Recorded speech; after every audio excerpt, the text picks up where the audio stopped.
Respirar la historia. Con el licenciado en Historia, Franco Riquelme.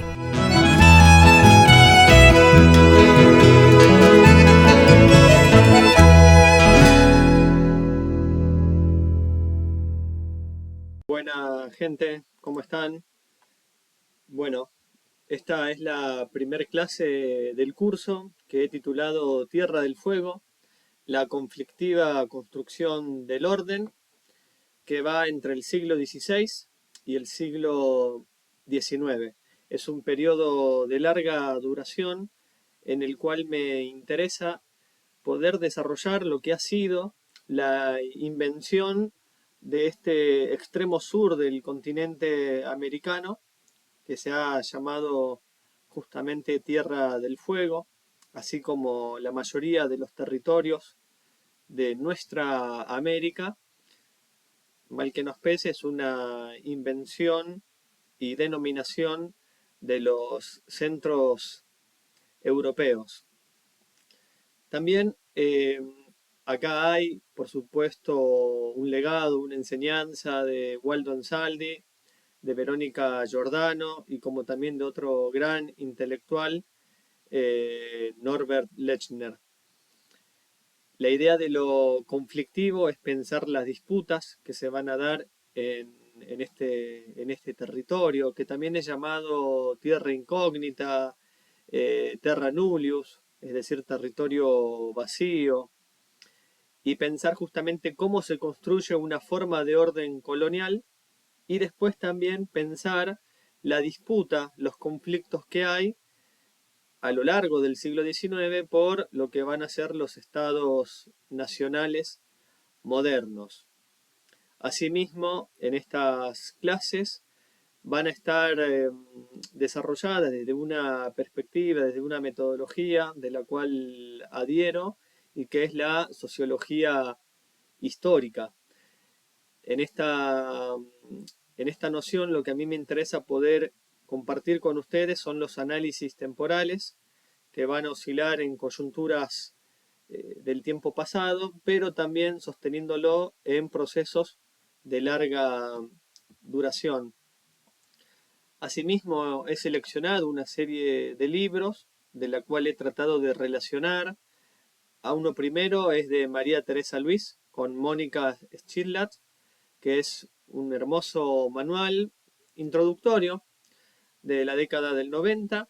Después otra producción de los centros de pensamientos que hay acá, la Universidad Nacional de Tierra del Fuego, de la Terra Australis a la Antártida, escrito por Luis de Laza, y también Guillermo Giucci, Tierra del Fuego, la creación del fin del mundo. Es decir, que acá tenemos un abanico que va desde la historia, desde la geografía, sociología y literatura.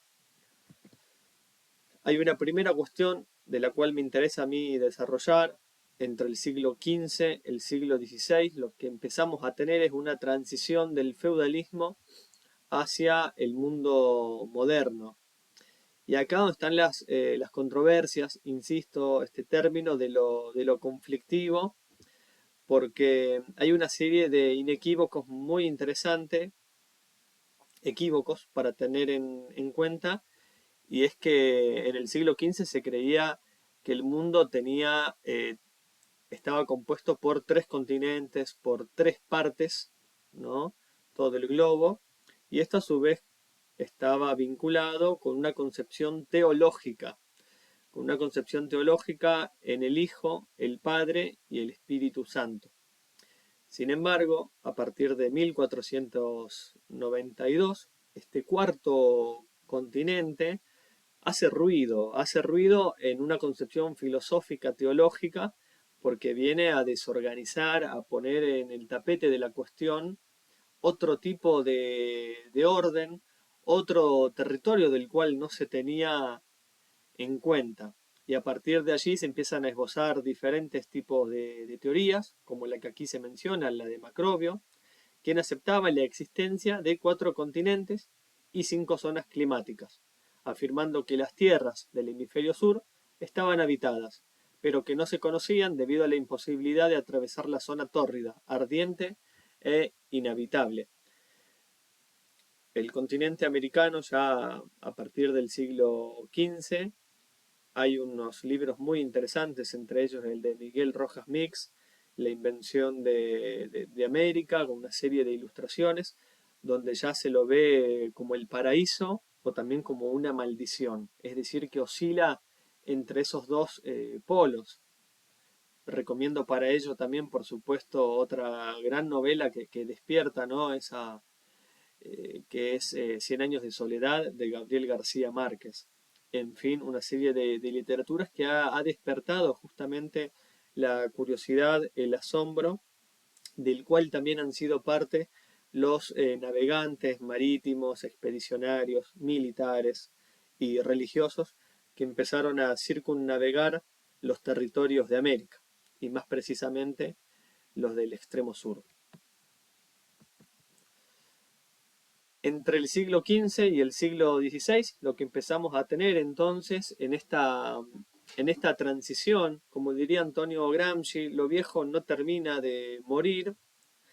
La época medieval, sobre todo las monarquías, que encontraban justamente su legitimidad en el poder divino, y lo nuevo no terminaba de nacer, es decir, poder pensar una forma alternativa a la teología, que es la que después se termina imponiendo en el siglo XVIII, que es la idea de la racionalidad, la idea de la ilustración. A partir del siglo XVI tenemos el cosmógrafo, ¿no? Cómo se empieza a representar la Tierra. Pensemos que allí también se empiezan a establecer y a desarrollar diferentes innovaciones tecnológicas que van a posibilitar el despliegue y la navegación de barcos. Entre ellos descuellan justamente los chinos, el imperio Ming desde el siglo XV, con las naves, las Nao, que antes del imperio español y portugués ya habían recorrido y dibujado todo el sistema mundo. Bien, sin embargo, por ahí también puede surgir una pregunta, y es por qué no conquistaron el territorio. Immanuel Wallerstein, en unos libros que tiene justamente de la formación del sistema mundo, sostiene, conversando, digamos, con otros autores y autoras, es que el gran error de China fue creerse imperio. Y si se creía imperio, no tenía la necesidad de seguir conquistando territorios, porque justamente se creía dueño de los mares y el territorio. Y después, por ciertas políticas, en el siglo XV, mediados del siglo XV, va a dejar de financiar los viajes. Ahora bien, como ya sabrán, España y Portugal comienzan a financiar una serie de viajes. La idea de poder recorrer el océano Atlántico es en la búsqueda de nuevas rutas comerciales para llegar hacia el gran mercado chino. Esto no hay que descuidar. Pensemos que hasta el siglo XIX el imperio chino es el centro de todos los comercios. Como bien lo decía, y también recordando aquella frase célebre de Karl Marx en uno de los capítulos del Capital, la biografía moderna comienza con la conquista y colonización de América. Traigo esto a colación precisamente en este curso para poder pensar que para otorgarle un sentido a la geografía y al territorio de Tierra del Fuego, no debemos prestar atención únicamente al árbol, sino también al bosque, ver cómo se fue configurando la colonización de nuestra América desde 1492 hasta el siglo XIX.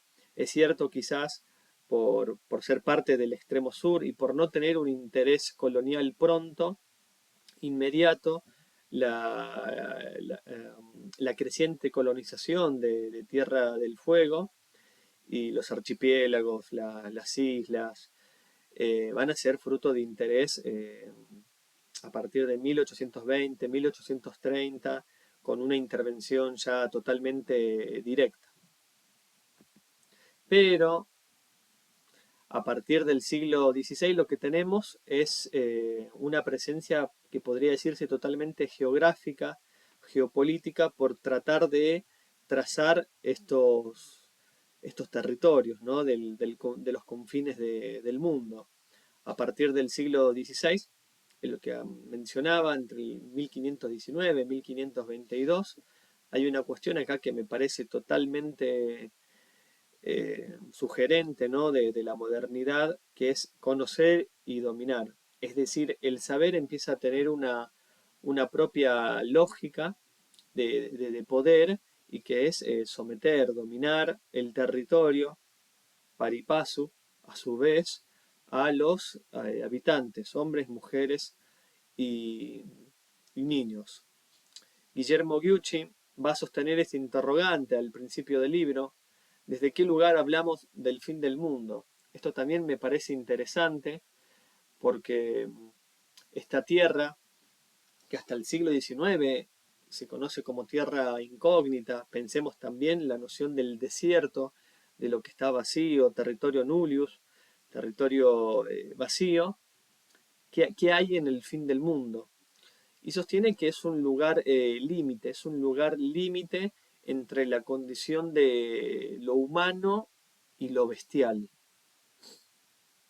Eso me parece a mí genial para poder pensar y comprender eh, la Patagonia, ¿no? Que la Patagonia despierta también una serie de imaginarios, sobre todo ya para Antonio Pigafetta, aquel navegante italiano que junto con Magallanes, ya lo vamos a ver, también empiezan a establecer un croquis, una serie de mapas, y también a denominar este lugar Patagones, ¿no? Que está habitado por hombres y mujeres gigantes, brazos y piernas de extrema velocidad, y que son antropófagos, bien, caníbales. Por otra parte, Tierra del Fuego surge, se desarrolla en el marco de esta expansión ultramarina, donde la intención de poder conocer este extremo sur va a estar dado por rutas alternativas, y también pensemos que ya desde fines del siglo XV hay una disputa de los imperios españoles y portugueses con el territorio americano, que eso se termina trasladando a partir de dos cuestiones, dos reglamentos jurídicos, que son las bulas papales, como también el Tratado de Tordesillas, ¿no? que establece a quién pertenece cada territorio, teniendo como base fija lo que va a ser la isla de Cabo Verde. Por otra parte, vamos a ver que Tierra del Fuego no solamente despierta un interés para España y Portugal, sino que también entre el siglo XV y el siglo XVIII tenemos la presencia de holandeses, de británicos, ¿no?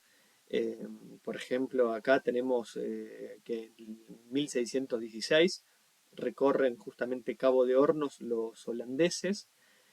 Principalmente ahí hay un sujeto muy conocido, Lemar, que es el que termina estableciendo también o imponiendo su nombre el estrecho de Lemar, bien, eh, que queda de Tierra del Fuego en el extremo oriente, a unos 200, 300 kilómetros.